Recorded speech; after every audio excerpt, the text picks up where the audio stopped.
Hey everybody, welcome back. I'm super excited to talk about this next show because this is one of the better shows that I've finished in a long time, I think. I think I was really craving a show like this. I really wanted a show like this for a while, and I don't know why I didn't watch this when it was airing. I really should have. That way I wasn't super late to the hype of the show. But you know, I'm glad I watched it eventually. Right? It was better late than never, I guess. Today we're talking about 2019's Dororo. Now, if you hadn't heard of it, it's a sort of like a retelling of a 1967 manga, I believe, by Osamu Tezuka. And if that name sounds familiar, it should, because that's kind of like the father or grandfather, however you want to put it, of pretty much manga in general. It's the guy that did Astro Boy, Kimba the White Lion, a whole bunch. He has over 700 volumes of work I read, back from I think 50s onward, and so a huge influence on the manga and anime community for sure. Now I did not read the old manga. I've seen some art of it. It actually has a pretty different art style. I actually have one picture of it right here. It has quite a different art style, so it's either I feel like you're kind of into Tezuka's art or you might not be. It is really intricate looking, as a lot of his work is. I think it definitely has its beauty, but I personally enjoyed the way that this anime looked a little bit more. But maybe that's just me. No shame on the original artwork.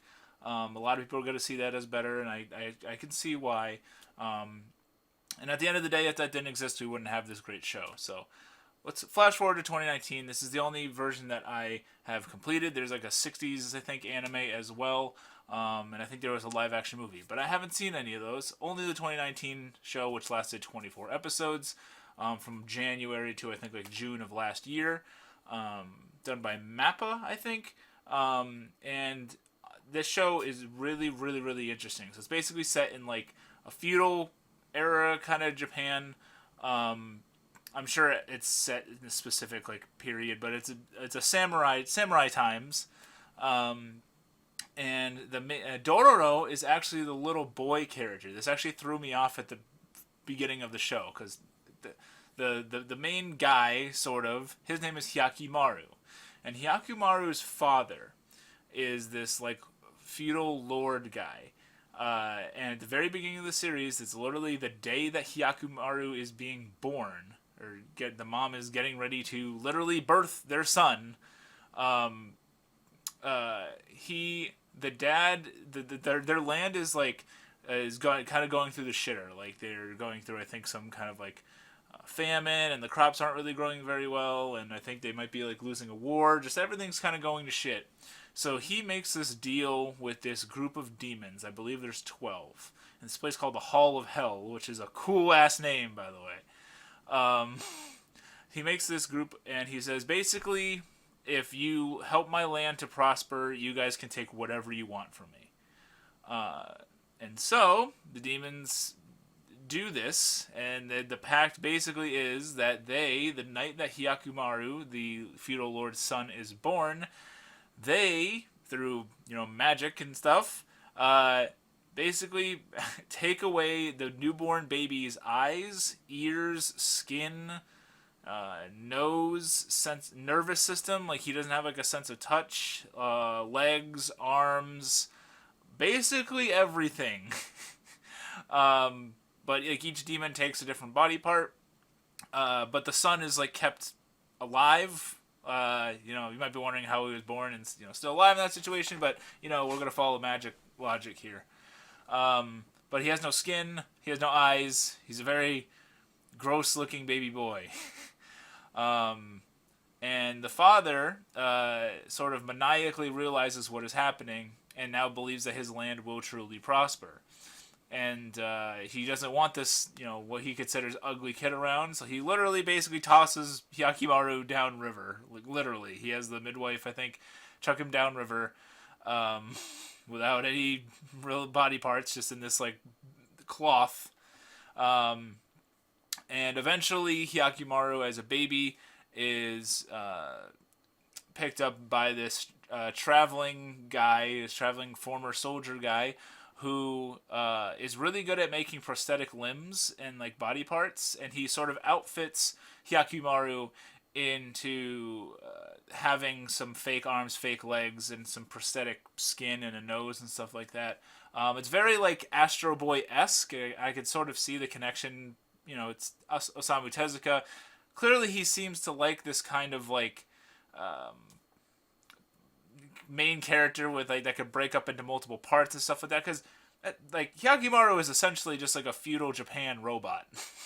Because he can literally like so the arms also operate. He has blades in them, so he can learn swordsmanship.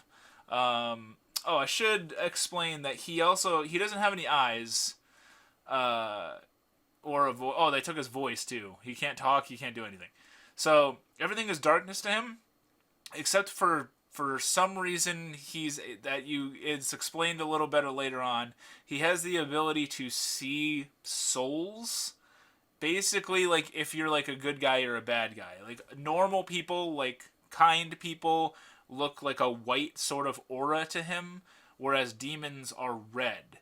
And he sees like a couple of different colors based on certain things that happen in certain episodes, but the gist of it is if you're a good guy, you're white, you have the white aura, and if you are a bad person, you have this red aura, which he knows that this is dangerous and he needs to fight. So he at least has that, which is pretty amazing considering he can't hear anything, he can't communicate at all.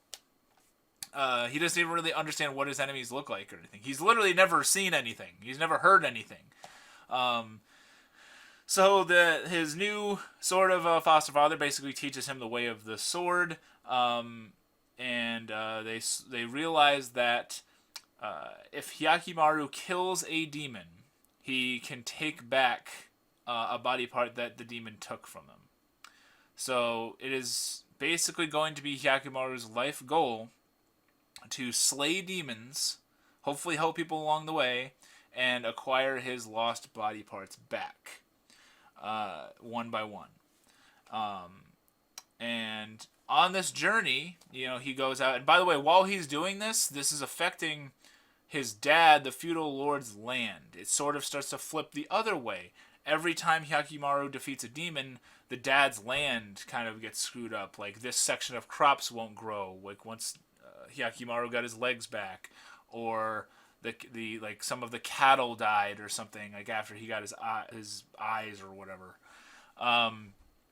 So that is sort of happening. That's his journey for the rest of the show. And along the way, he meets this burglar kind of boy, this little like thief kid named Dororo. When the whole thing is named after. Dororo is really cool. Dororo is this little sort of like rascal kid. He was a tad annoying when I first met him in the series, but I liked him more and more because he's very cunning. He's very definitely smart for his age. He's gone through a very tragic backstory, which they do cover in the show. I don't really want to spoil that here, but Dororo has gone through some shit, and because of that, has been on his own for like a very long time, and kind of believes that he doesn't need anybody. But he also sort of looks up to Hyakimaru as like a big brother. In fact, he calls him bro, stuff. So he very much looks up to Hyakimaru and enjoys watching him fight and stuff like that, and help people along the way. Because there's a lot of this show is sort of episodic. I mean, it has a journey, but it's kind of just them like walking around, like finding demons. Like, kind of reminded me of Inuyasha. Some people might not like that because they might consider this way better than Inuyasha, and in a lot of ways it is. It's much better paced and stuff like that. And basically they go around, and they're killing demons and find out a little more about Dororo's past, and Hyakimaru is slowly growing as a person, literally, because he's literally gaining body parts. He's gaining legs, he's getting arms, he's getting skin and a nose, he's smelling things for the first time, he's hearing things for the first time, which is a big thing because he gets his ears, and everything is pretty much hurting him because you have to imagine he's never experienced sound. So it's a weird sensation that goes on. He gains a nervous system back essentially. Like he never felt pain really before. He didn't know what pain was. He didn't have a voice, and he gets a voice back eventually. So all of this happens at the same time. There's stuff going on with the father. The father had a new son who's sort of rising through the ranks and stuff like that, and has no idea about Hyakimaru's existence. Now keep in mind, at the kingdom, they basically think that Hyakimaru is dead. But let's just say maybe they're not going to think that for like the entire length of the show. So it's cool. It's a lot of demon fighting. Really really cool action sequences. Awesome OPs, both of them. I have a hard time deciding which one that I like better. Both OPs are awesome. Presentation wise, Mappa did a really awesome job with the way that this show looks, in my opinion. The backgrounds don't really like jump out at times, but when they're fighting, the characters look really really cool. It's pretty consistent. It's got a lot of like interesting sort of side characters. There's a very tragic story with this girl Mio that they meet up with. Again, don't want to spoil too much here, but I really loved these. I think it's like around like episode like 5 or 6 or whatever. There's this sort of mini arc with this character Mio and this group of war orphans that they come across. And a lot of this show's sort of message is like like war sucks, man. There's a lot of people can turn into some pretty evil beings in wartime, and war affects a lot of people, like on both sides. So there's like one side might be doing something that they consider good, and it's a detriment to the other side, right? And that's sort of like Hyakimaru and his dad. Like Hyakimaru needs to get these body parts back, but at the cost of really hurting his dad's kingdom and the people that live there. And Mio has her own sort of problems that go along with that, with this group of war orphans, as I mentioned, and stuff like that. But I really loved Mio. Man, it was some heartbreaking episodes that really made me feel some shit, man. Then there's some episodes that are just kind of like mini arcs where he's battling a certain demon. There's some like really cool demons and people that interact with the demons and sort of are working with them or serve with them or are being tricked by them or stuff like that. There's this really cool moth girl who I thought was really, really waifu material. Again, don't want to spoil too much here, but she's in one of the OPs, and I really like her a lot. I don't even remember her name. I don't remember if they say it. But I liked Moth Girl. I liked Moth Girl a lot. She had a really cool like little arc. There's this other guy that does like sharks. I didn't get a picture of him, but he's friends with this like shark demon thing. So that's pretty cool. But yeah, overall, I really, really enjoyed Dororo. It's you get a good sort of blend of digging into Dororo the kid's backstory, and he has this sort of like arc that's going on at the same time as Hyakimaru. Like it's not. I think it might have been kind of boring if it was just Hyakimaru getting the body parts. I like the balance. I like the dynamic in the relationship. They rely on one another. They trust one another because they're pretty much all that one another have in this world. And it's got demons, it's got fighting. Those are like both big checks for me. It's got really cool music, it's got solid animation. There wasn't really a lot that I disliked about this. It's a solid length show. It's 24 episodes long. It doesn't really feel like it's ever dragging. I do know they cut out a lot of the demons from the manga for this adaptation. I think in the manga it's like 50 or so, and in this it's like 12. One sort of weird thing that I noticed is that like not every demon that they fought was super like detailed. Like it's kind of just it's not really like known to you like what demon has what body part until he's like kind of beaten them up already. Whereas like some of them, like I mentioned, like the moth girl and the shark guy, he fights them and it has this like sort of development and stuff like that. These other ones, it's just like a wild like giant centipede thing or something. And I'm like, why does the giant centipede need his skin? I don't know, man. But maybe it's just something I missed with that. But yeah, I thought the show was really, really good. If you've seen Dororo, let me know what you thought about it down below. If you've read it, tell me what you thought of the manga as well. Anything related to Dororo, I'm really interested. It has a very solid ending as well. It's definitely one of those shows. It's not like this cliffhanger type thing. It was, I it made me feel a lot of things. I was really sad at times. It was action packed at times. Has a very solid conclusion. I was very happy at the end of the show. I was very glad that I watched it, and I hope that you will be too. I highly recommend Dororo, and if we ever get a Blu-ray of it, I would certainly pick it up, as I definitely deem it to be super own worthy. I think this is one that you should have on your shelf, and definitely one that I would definitely re-watch in the future.